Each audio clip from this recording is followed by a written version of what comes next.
आज 30 जनवरी 2021 को हम बात कर रहे हैं। आज हमारे राष्ट्रपिता गांधी जी की पुण्यतिथि है। उनको हम श्रद्धांजलि देते हैं और उनके बताए हुए सतमार्गों पे चलने का निश्चय दोबारा से दोहराते हैं।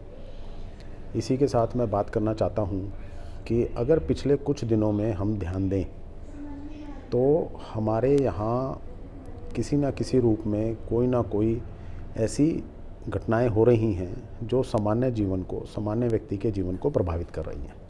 पिछले कुछ दिनों से किसान आंदोलन चल रहा है। कल 29 जनवरी को जब दिल्ली में शाम को एक बम ब्लास्ट हुआ, ये कहीं ना कहीं कुछ इन बातों की तरफ संकेत कर रहा है कि हमारे देश में कुछ ठीक नहीं चल रहा है। मैं इसमें अपना एक मत देना चाहता हूँ। आप उससे सहमत भी हो सकते हैं, नहीं भी हो सकते हैं। मेरा मानना यह है कि हमारी जो पुलिस व्यवस्था है वो ठीक तरीके से काम नहीं कर रही है। मैं उनका कोई मनोबल नहीं गिराना चाहता, मेरा कोई उद्देश्य नहीं है कि उनको क्रिटिसाइज़ किया जाए, लेकिन जो सब कुछ घट रहा है उसमें मुझे ऐसा प्रतीत होता है कि कहीं ना कहीं थोड़ा सा ध्यान देने की ज़रूरत है, बात करने की ज़रूरत है, चीज़ों को समझने की ज़रूरत है। ऐसा लगता है कि हमारा जो खुफिया तंत्र है वो शायद ठीक तरीके से काम नहीं कर रहा है, और अगर वो कर रहा है तो आगे उसका क्रियान्वयन, उनकी सूचनाओं के ऊपर जो क्रियान्वयन होना चाहिए वो ठीक तरीके से नहीं हो रहा है।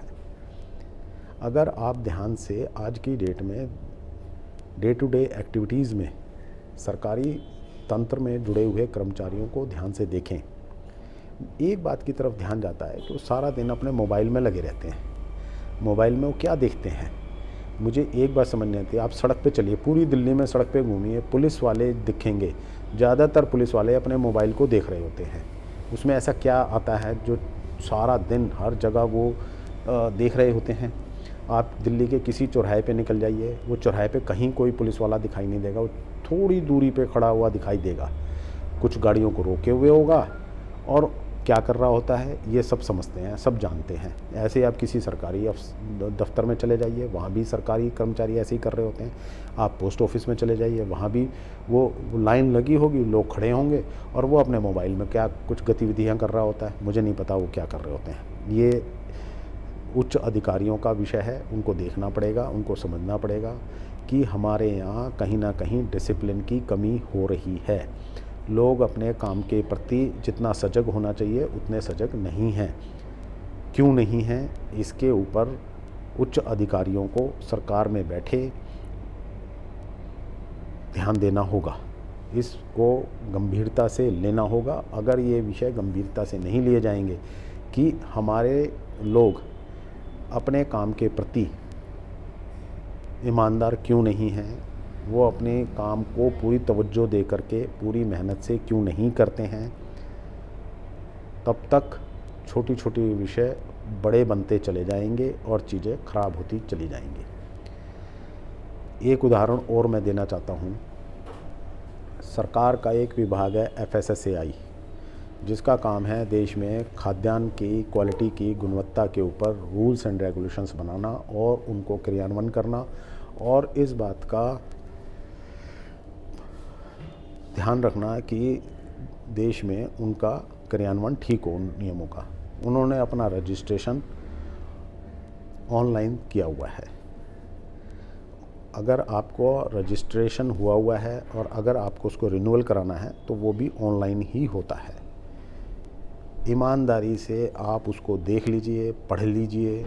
उसमें ऐसे ऐसे सेक्शंस डाले हुए हैं, ऐसी ऐसी रिक्वायरमेंट्स डाली हुई हैं जो साधारणतया लोग पूरा नहीं कर पाते। कहने को वो ऑनलाइन है, करप्शन फ्री है, ह्यूमन टच से दूर है, लेकिन जब आप उन कार्रवाइयों को पूरा नहीं कर पाते हैं, उन रिकॉर्ड्स को पूरा नहीं कर पाते हैं, उनके टोल फ्री नंबर पे बात करो तो वो क्या कहते हैं कि जी आप गूगल पे सर्च कर लीजिए। गूगल पे क्यों सर्च कर लीजिए, आप जो रिक्वायरमेंट है उसका फॉर्मेट वहीं डाल दीजिए ताकि लोग उसको पढ़ लें, समझ लें और उसको वहीं कर दें। लेकिन नहीं, उसके बाद आपको हार कर किसी न किसी बिचौलिए को पकड़ना पड़ता है, दलाल को पकड़ना पड़ता है जो पैसे लेता है और उस काम को तुरंत करवा देता है। मैं ये नहीं कह रहा कि सबके साथ ऐसा होता है, लेकिन ज़्यादातर ऐसा ही होता है। ये व्यवस्था हमें समझनी पड़ेगी कि हमने डिजिटल इंडिया बनाना तो चाहते हैं, करना तो चाहते हैं, लेकिन हमारा इंफ्रास्ट्रक्चर क्या काम करता है? बिल्कुल नहीं करता। आज भी दिल्ली, भारत देश की राजधानी, टेलीफोन ढंग से काम नहीं करते हैं, इंटरनेट पूरी स्पीड पे नहीं चलता है, जिसके वो पैसे लेते हैं वो उसका 10% भी स्पीड से नहीं चलते हैं। मैं खुल्लम खुल्ला बिल्कुल स्पष्ट शब्दों में कह रहा हूँ। यहाँ देश के राष्ट्रपति, माननीय राष्ट्रपति जी रहते हैं, उपराष्ट्रपति जी रहते हैं, प्रधानमंत्री जी रहते हैं, सारे मंत्रीगण रहते हैं, सर्वोच्च न्यायालय यहाँ पर है, हाई कोर्ट यहाँ पर है, सारे उच्च अधिकारी भारत के जो देश को चलाते हैं, जो देश के ऊपर ध्यान रखते हैं, वो सब दिल्ली में बैठते हैं। सबको पता है कि यहाँ पे व्यवस्था क्या है, लेकिन उस पर कोई भी ईमानदारी से दिल पे हाथ रख के ध्यान नहीं देता। आखिर क्यों? इस क्यों का जवाब हमें ढूंढना पड़ेगा।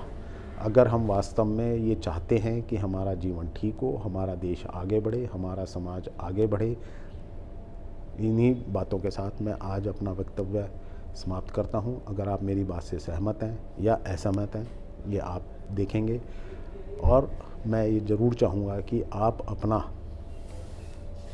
जो भी आपको इन बातों के ऊपर जो भी आपको ठीक लगता है, अपना वक्तव्य ज़रूर दें। धन्यवाद।